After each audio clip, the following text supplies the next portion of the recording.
start a new project. So when you open it up, you come to this screen, GarageBand. You have tempo, signature, time signature. That'd be like how many beats per measure you want your song to be in, because when you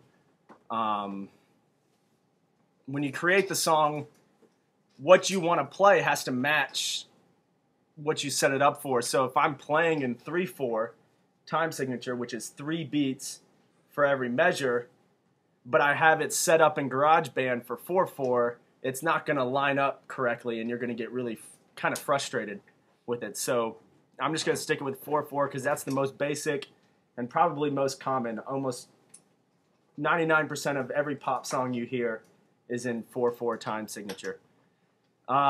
This is beats per minute. Okay, so 120 beats per minute is the tempo. You can change this in the in GarageBand also once you open it up. So I'll just open it up.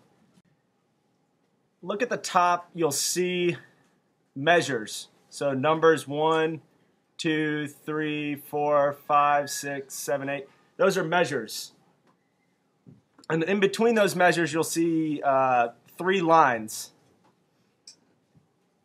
So basically, that's how many beats we have per measure. So the first one is beat 1. The second little line is beat 2. I mean, the first little line is beat 2. Second little line is beat 3. Third little line is beat 4.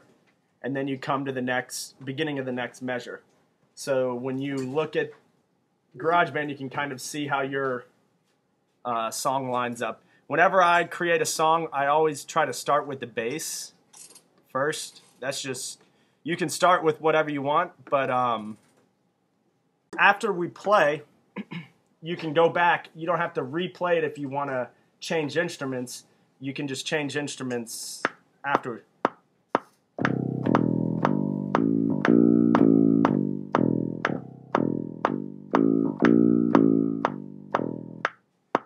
Okay, so there's a bass thing. Everyone knows the Command C is copy, Command V is paste, and so I can just paste that as many times as I want to, and I've got a bass line that is 20 measures long, and it'll just keep going.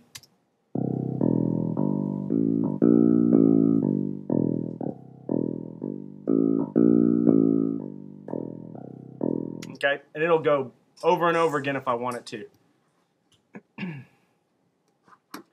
I want to create new track, so now I'm going to record a little piano track on top of that, and then I'll show you how I can edit the track that I play.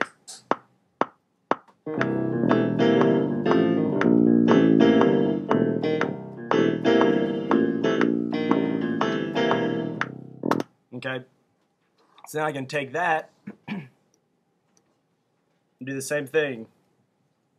Paste, paste, paste,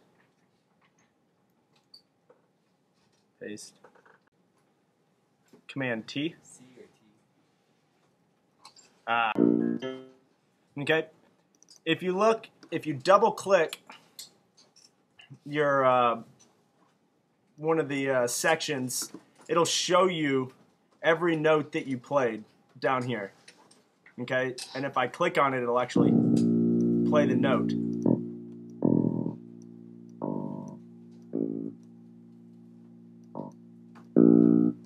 Okay. I don't know why it's still.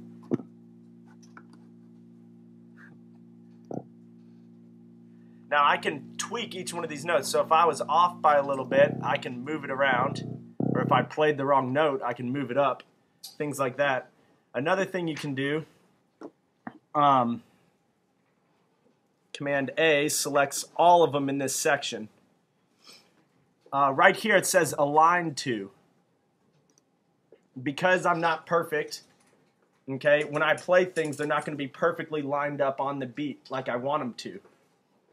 So what I can do is line them up to, this is, quarter note, half note, we have 16th notes, 32nd notes. I'm going to line them up to 16th note. So it's going to autocorrect my notes to put them back on beat if I was a little bit off. Did you see them move a little bit? I'll turn them none. And then I put it like that. And they move and they kind of autocorrect back onto the beat. I'll do that also with my piano. But I'm going to do it to about 32nd note probably. So hopefully this time it sounds maybe a little bit better.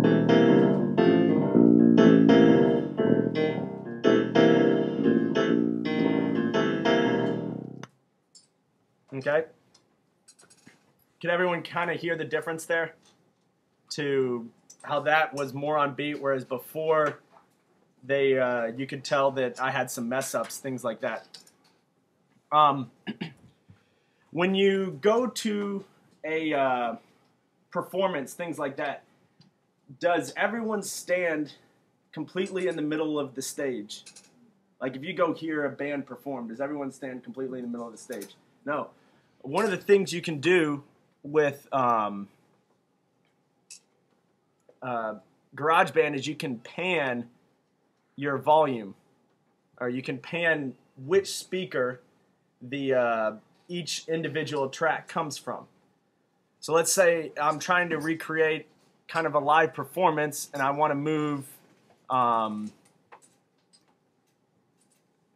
the bass to the left side of the stage. Okay, so I'll pan it to the left a little bit. Then I want to move the piano over to the right side of the stage. Okay, let's see if we can hear a difference. Can you hear a difference? You hear bass over here, they're going to be hearing piano. And if you stood right in the middle, it would sound realer to you. It wouldn't sound as, I don't know, made up. You know what I mean? Okay. Easy way to do drums. Drums are hard to key in. I mean, you can sit here and be like, you can sit there and play them.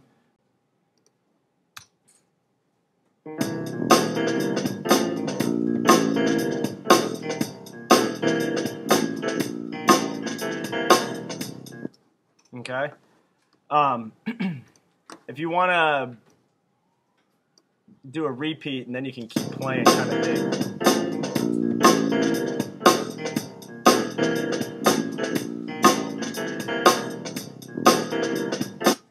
Okay.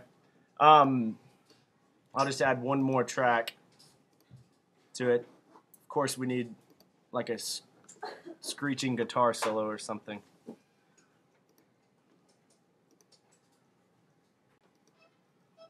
I'll turn the volume up on it a little bit so it stands out.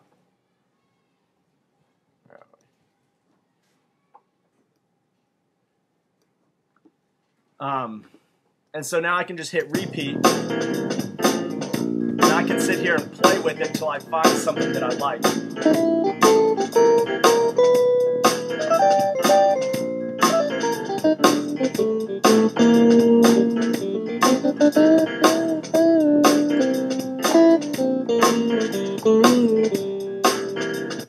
Okay.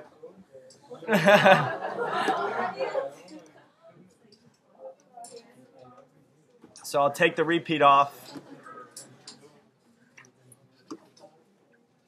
and give myself a count in.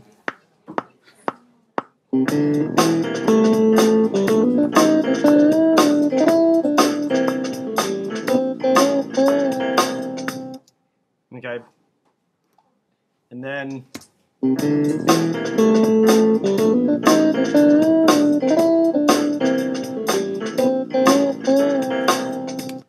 okay, that's not exactly the sound of the guitar that I was looking for. So what we can do is we can go to edit, and we can try to edit this specific guitar sound.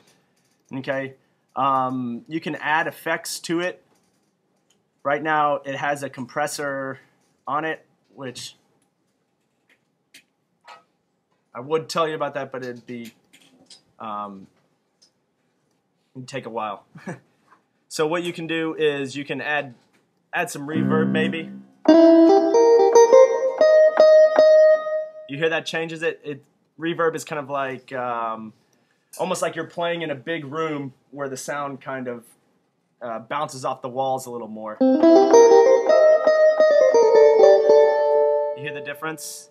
Rather than no reverb would.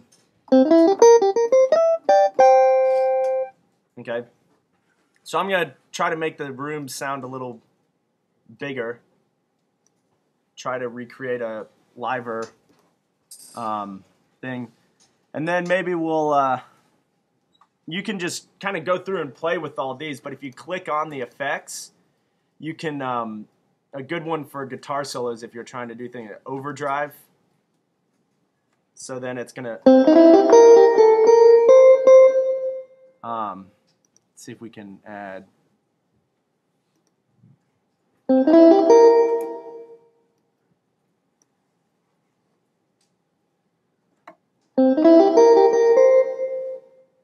It's slight changes, but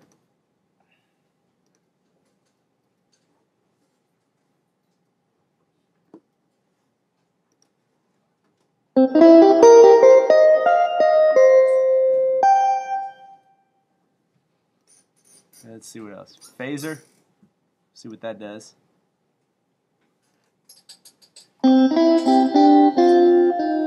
You see how that kind of changes the sound? So you can go through and just play with them, and I encourage you to just to kind of just mess around with it. Just play around with every single one of those little things to where you'll find combinations that you like and don't like. So now when we play this, you know, hopefully we'll get a little bit better sound. You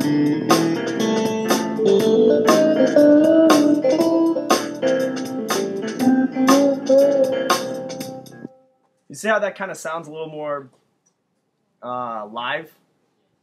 Another cool thing, and the last kind of trick I guess I'll show you, is you ever been to a show and the guitar player is like starts on one side of the stage and he does his guitar solo and he walks all the way across the stage kind of, you know, hamming it up or whatever? Well, you can do things like that and try to recreate the sound. So what I'm doing is I'm in track pan, just like I did with the piano is on one side of the stage. The bass is on the other side of the stage. Drums are kind of in the middle. What I'm going to do is I'm going to start this guitarist. He's over here jamming with the bass at first. And then I'm going to move him throughout his solo to the other side of the stage. Okay, so if you want to lean in towards the middle, you might, or you guys will probably hear it first and then it'll kind of go across the stage, hopefully.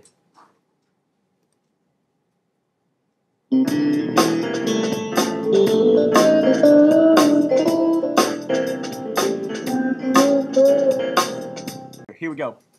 So I'm just changing this bottom menu. If you press these arrows, so this shows you what time and stuff like that, how long your song is. This shows you what measure you are on your song. So if you know, hey, I want to go back and re-edit the guitar solo on measure, you know, 36 or something, so you can kind of gauge exactly where that is and find it quicker. This right here is tempo, the key that you're in, and time signature. If I just want to speed everything up, like that.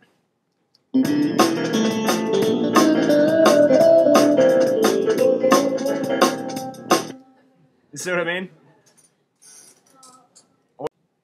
When you create a song or something like that, you can get pretty creative. Try to think about the environment first that you're trying to recreate, and then use all these tools to kind of be picky. It's a good thing to be picky and get the exact sound that you want.